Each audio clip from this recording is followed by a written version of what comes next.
Микрофон Бүтүн Кыргызстан партиясы.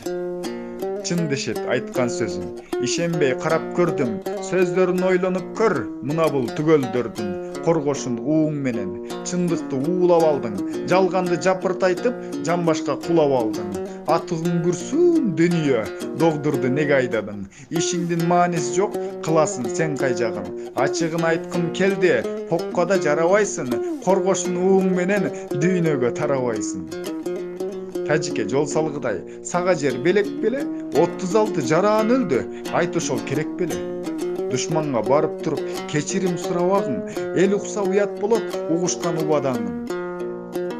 Жүрөктө ыйманы жок, казино адал дешип, коргосчу сүннөт жолун, ал жолдор татаал дешип. Уккансың ушак кебиң, урдум мен урматыңды, жалганчы бийлигиңе жалдырап турамынбы? Акылбек агаңарбы күрк тооктой жетелеген, жеткирбей тартып алат, сууңду ичейин десин.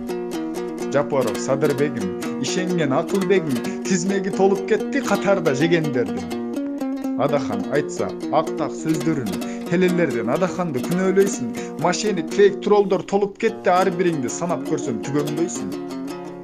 Болгону сары алтын дейт, чыгарган ыйман жолунан, нафсиң болуп ажыдар, дүнүйө кетпейт оюңан. Алтынды касса, жылан жок, жылан бар деп айтышат.